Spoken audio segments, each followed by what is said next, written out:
যেদিন নির্বাচন হয় সেদিন নোয়াখালীর সুবর্ণচরে আমরা একজন নারীকে ধর্ষণের ঘটনা শুনেছিলাম। বিরোধী পক্ষকে ভোট দেওয়ার কারণে তাকে ধর্ষণ করা হয়েছিল।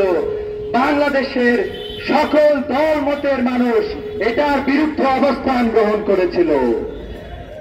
আমরা বিগত কয়েক এক বছরের মাথায়, মাত্র এক বছর গিয়েছে, আমরা দেখলাম ধর্ষণকারীদের দলের পরিবর্তন হয়েছে। আগে আওয়ামী লীগ ছাত্রলীগ এই কাজগুলো করত, এখন এই কাজগুলো করতেছে ছাত্র দল। আমি বলতে চাই বাংলাদেশের সকল মানুষ এই ধর্ষণের বিরুদ্ধে অবস্থান গ্রহণ করেছে। ছাত্র দলের নেতৃবৃন্দ এবং তাদের কর্মীদেরকেও এই ধর্ষণের বিরুদ্ধে অবস্থান গ্রহণ করতে হবে। সে যে দলেরই নারী হোক, কেউ কি ধর্ষণ করতে পারে?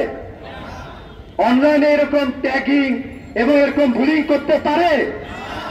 আমাদের বোন, আমাদের মা, আমাদের প্রতিবেশী, আমাদের আত্মীয় স্বজন নারীরা ঠিকঠাক মতো শান্তির সহিত চলাফেরা করতে পারে না এসব জালিমদের কারণে। আমরা এ ধরনের কার্যক্রমের তীব্র নিন্দা এবং প্রতিবাদ জানাচ্ছি। আপনারা দেখেছেন ইসলামী ছাত্র শিবিরের প্যানেলে যে 4 জন নারী এসেছে, তাদের প্রত্যেককে তারা বিভিন্নভাবে অনলাইনে বুলিং করার মাধ্যমে তাদের মনোবল ধ্বংস করার চেষ্টা করেছে। খুবই গর্হিত কাজ তারা করেছে। ইসলামী ছাত্র শিবিরের পক্ষ থেকে আমরা এটা বলতে চাই, আপনারা দেখেছেন যার বিরুদ্ধে একটি অভিযোগ নিয়ে আসা হয়েছে, ইসলামী ছাত্র শিবিরের ঢাকা বিশ্ববিদ্যালয়ের দায়িত্বশীলরা বিশ্ববিদ্যালয় প্রশাসনের নিকট তার বিরুদ্ধে অভিযোগ দায়ের করেছে এবং তার শাস্তি নিশ্চিত করেছে।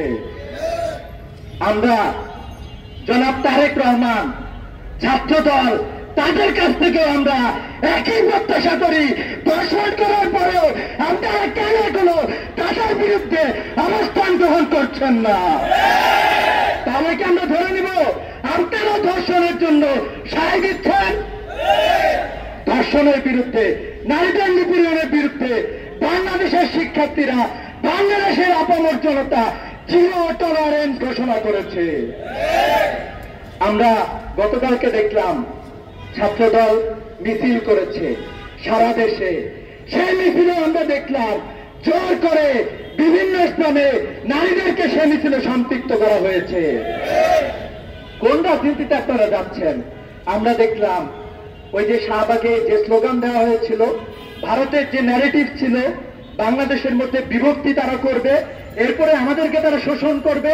বিগত 16 বছর তারা আমাদেরকে শোষণ করেছিল। সেই শোষণ স্লোগান ছিল ফাঁসি ফাঁসি ফাঁসি চাই। আমরা দেখলাম গতকালকে স্লোগান দিয়েছে একটা একটা শিবির ধরে ধরে জবাই কর। এটা কি কোন সভ্য সমাজের স্লোগান হতে পারে?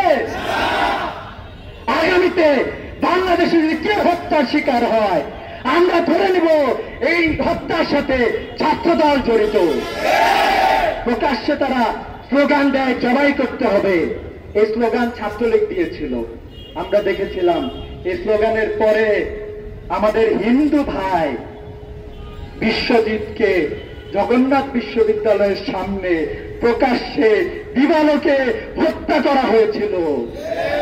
এই স্লোগান দেওয়ার পরে ক্যাম্পাসে ছাত্রলীগ পাগলা কুত্তার মতো হয়েছিল, জন্তু জানোয়ারে পরিণত হয়েছিল। ক্যাম্পাসের অসংখ্য ছাত্রকে নির্যাতন এবং নিপীড়নের মধ্যে তারা জড়িয়ে গিয়েছিল। ক্যাম্পাসগুলোতে তারা এক একটা টর্চার সেল স্থাপন করেছিল। আমাদের ভাই শহীদ আবরার ভাবকে তারা শহীদ করেছিল। তাহলে কি ছাত্রদল একই রাজনীতির দিকে যাচ্ছে? কিন্তু আমরা তো এই রাজনীতি চাই নাই। আমরা একটা সুন্দর রাজনীতি চেয়েছিলাম, যে সুন্দর পরিস্থিতি ঢাকা বিশ্ববিদ্যালয়ে বিরাজমান।